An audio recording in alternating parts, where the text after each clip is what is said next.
Magandang hapon sa inyong lahat. Ito po si Herbert Curia, author-promoter ng The Bible Evangelizations. Kakibat ang ating pananalig sa ating banal na Panginoon Diyos, banal na Panginoon Kristo at Gabay ng Kalingwan ng Kalibang ng Santa Maria, ay ating po binabahagi sa inyo sa lingkong ito. Ang mensahe ng ating banal na Panginoon Diyos. Ang tema ng mensahe ng ating banal na Panginoon Diyos ay magparaya at manalig ng pagliligtas ng Diyos at Panginoong Jesucristo. Ngayon po ay babasahin ko sa inyo ang mga mensahe ito wala po sa Bagong Tipan o mabuting balita ng paghahari ng ating banal na Panginoon Diyos sa pamamagitan ng banal na Panginoong Jesucristo. At ayon po dito kay San Mateo, Kabanata 5, talatang 38 hanggang 40. Ito po ang mensahe. Narinig ninyo na sinabi, mata sa mata at ngipin sa ngipin. Ngunit ngayon sinasabi ko sa inyo, huwag ninyong labanan ng masamang tao.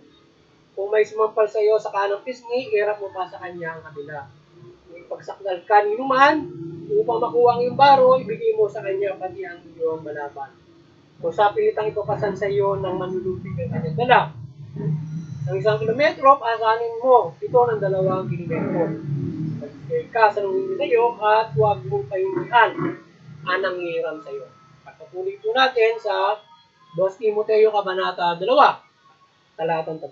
Ito po ang mensahe. Magpakasakit ka tulad ng isang kawal ni Kristo Jesus.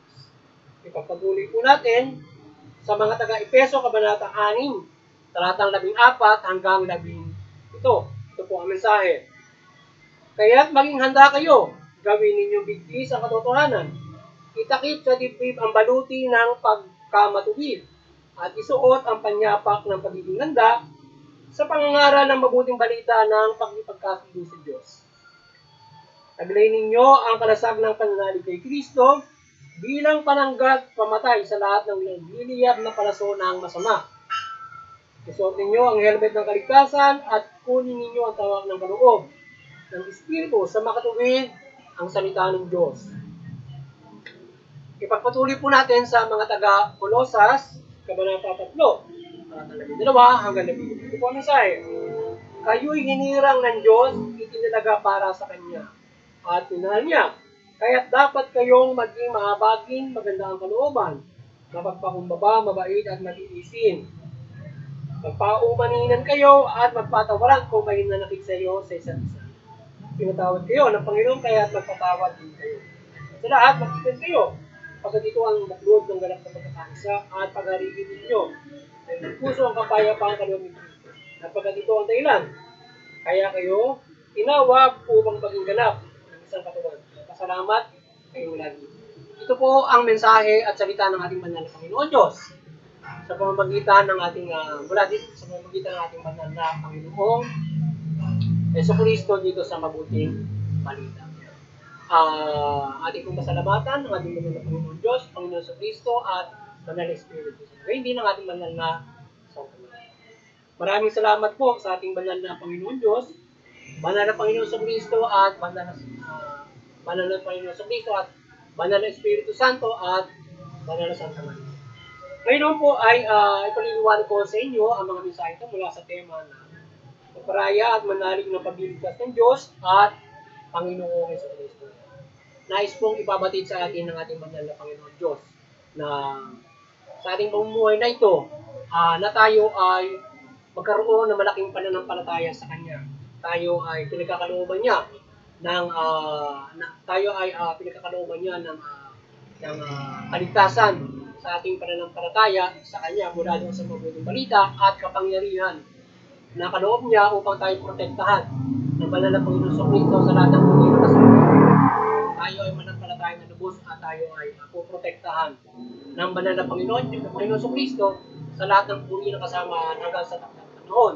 At tayo ay mula sa kanyang ginawa ng pagliligtas mula sa mga demonyo, ay patuloy niya tayong ililigtas sa lahat ng uri ng mga kasamaan. Sa ating pagsasabuhay at pananampalataya sa Kanya, sa Panginoon Diyos mula sa Kanya at para sa buhay ng mabuting balita. Ating isabuhay ng lubos sa mabuting balita at tayo ay puprotektahan ng banal na Panginoong Jesucristo ng Espiritu Santo mula dito sa mabuting balita.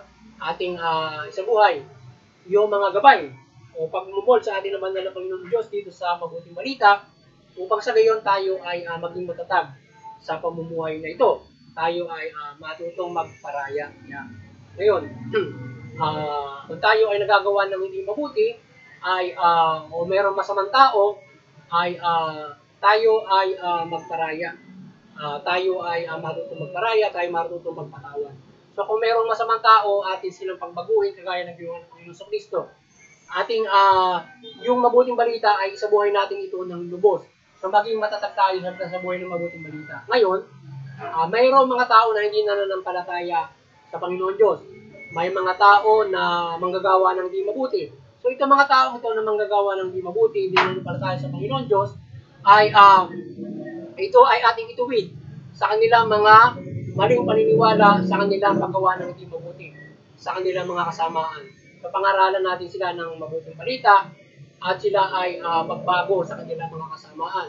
Ngayon, itong mga tao ito, kung ito ay nagagawa ng hindi mabuti, ay kaya nga natin silang napagbabago sapagkat tayo ay nagpaparaya sa kanilang kasamaan. So kaya sila ay pagbaguhin natin at wag nating labanan. So kung ikaw yung nagagawan o ibang tao, pamilya mo, sila ay ating pagbaguhin sa pamamagitan ng pangangaral ng mabuting balita o casual na pwede natin silang pagbaguhin na casual way but sa gabay ng mabuting balita. Or else kagaya natin na tayo ay nagbabahagi ng pangkalahatan sa pamamagitan ng mga bagay nito upang magabayan ang mga naliligaw ng landas sa mabuting pamumuhay at pananampalataya sa Panginoon Diyos. Sila ay magbago sa kanilang maling pamumuhay at maligtas yung mga binibiktima nila sa kanilang mga kasamaan at mga kabalbalan sa kanilang mga pamumuhay. So ngayon ay tayo ay nagpaparaya, tayo ay nagpapatawad kapag sila ay ating pinagbabago. Sila ay ating itinutuwid sa pamamagitan ng paggabay sa kanila ng mabuting aral o mabuting pamumuhay mula sa pananampalataya sa Panginoon. Ngayon, kung sila ay nakagawa ng hindi mabuti nga, na sila ay talagang nakagawa ng hindi mabuti sa iyo, ay ganoon ang ating gagawin. Tayo ay wag natin silang lalabanan.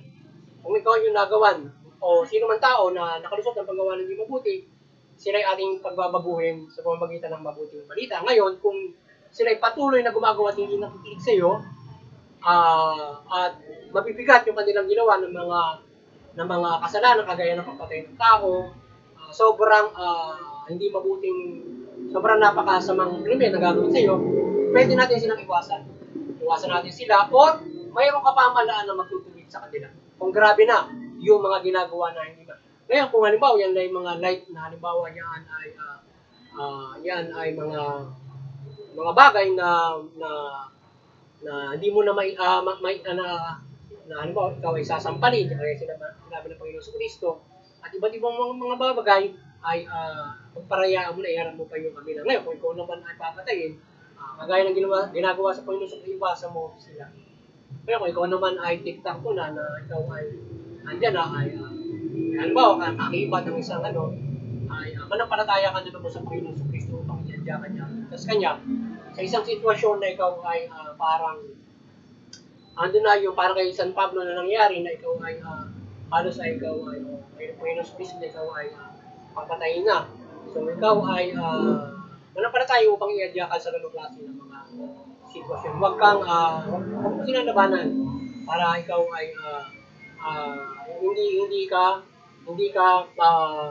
hindi ka mapahamak ng lubos o lalong-lalo na wala ka ng kaya. Ngayon naman kung ngayon na mayroong gobyerno na dapat na kung sila ay yung mapapagalaw para sila ay ituwid.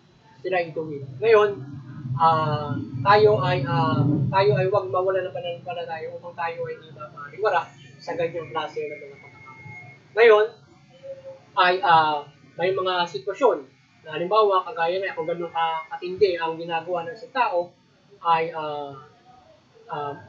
kayo manampalataya na bigyan ng kalakasan ng Panginoon Diyos kung paano ang inyong gagawin sa mga sitwasyon na yan.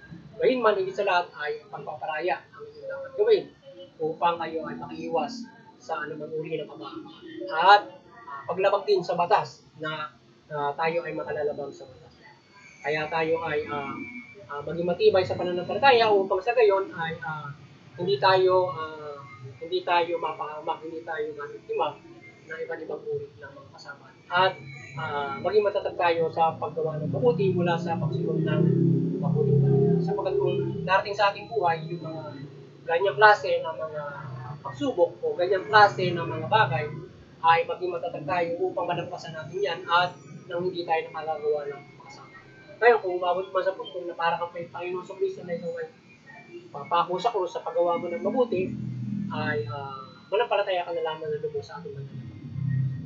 Sa gayon, ay iadya ka niya sa relasyon na yan at maligtas ka. Iligtas ka ng buhay. Sapagkat ang Panginoon sa Kristo ay ang gabay ng mabuting balita, protektahan niya tayo sa lahat ng uri ng mga kasama. So yun, at sana ay nagabayan na naman kayo ng The Bible Evangelization sa ating pagbabahagi ng mabuting balita. At kayo ay magkaroon ng malaking pag-asa sa inyong kaligtasan spiritual. Yan. At sana ay patuloy tayong gabayan ng kaliwanagan ng Banal na Santa Maria. Gabayan tayo ng kaliwanagan ng Panginoon Diyos, Panginoon Jesucristo at Banal na Espiritu. At ng Banal na Santa Maria, paggabayan tayo ng milagro, kaliwanagan. At sana patuloy tayong gabayan ng kaliwanagan ng Banal na Santa Maria ng kanyang pagmimilagro. At hindi lamang bigyan tayo ng magandang panahon o pagmimilagro sa panahon, kundi ng kanyang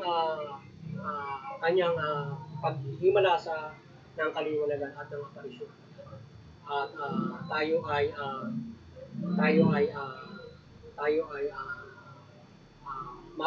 maliwanagan ng kanyang presensya sa ating pagbabahagi ng mabuting balita. Sana siya palaging ang kanyang presensya ay nasa sa atin sa mga ganyang bagay. At higit sa lahat, ang presensya ng Panginoon Diyos, ang presensya ng Panginoon Jesucristo at Banal na Santa Maria at Espiritu Santo ay nasa atin sa ating pagbabahagi ng mabuting balita.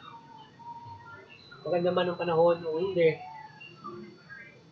kapag ang mabuting balita ay naibahagi natin, ang Panginoon Diyos ay nasa sa atin. At ito ay ating pakinggan at sa buhay para tayo magkaroon ng pagkakasan sa kaligtasang spiritual. Kagaya ng mensahe ng Banal na Panginoon Diyos kung paano tayo mananampalataya pagdating ng mga kasakunaan at kabalisan sa ating at doon sa Interfaith Unity, patuloy tayo magkaisa. Anubayan natin yung ating mga paniniwala rin na yun. Nang hindi tayo nauwi sa karahasan, nang hindi tayo nauwi sa mga sigalutan. Bagkus ay tayo ay nagkakaisa sa pagtutulungan, pagmamahalan at kapayapaan. Nagagabay natin yung bawat pamilya, komunidad, bansa at mundo. At doon sa CBCP and Vatican Church ay patuloy kayong paliwanagan ng mabuting balita.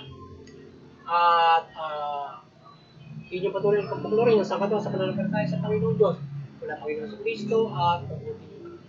At sa ating munting kayanan, tayo maasa ng patuloy na paggabay ng Panginoon Diyos, Panginoon sa Kristo at Banal na Espiritu Santo ng kanyang kaliwanagan mula sa Banal na Santa Maria at iba't iba niyang pagmimilagro sa atin upang patuloy nating may bahagi ang salita ng Diyos sa gabay ng kanyang kaliwanagan at magabayan ng mga kapamalaan sa kanilang pamamahala mula sa mabuting balita. Agapay ang kaliwanagan, pagmimilagro at kapangyarihan ng Banal na Panginoon. Sa mga kapamalaan, maliwanagan kayo. Tugunin nyo, mamahala kayo ng mabuti. Tugunin nyo yung karapatang pantao, patas na ustisya. Sa gayon, yung mga mayan ninyo ay makapumuhay ng magaan. Tatamasahin nila ang inyong mabuting pamamahala ng karapatang pantao. At hindi sila makapananampalataya sila ng magaan at maunlad sa ating banal na Panginoon. Muli, sana ay tayo ay patuloy na pagpalain at gabayan ng ating banal na Panginoon, Panginoon Jesucristo, Banal na Espiritu Santo sa ating pagbabahagi ito ng mabuti. Magandang hapon sa inyo lahat.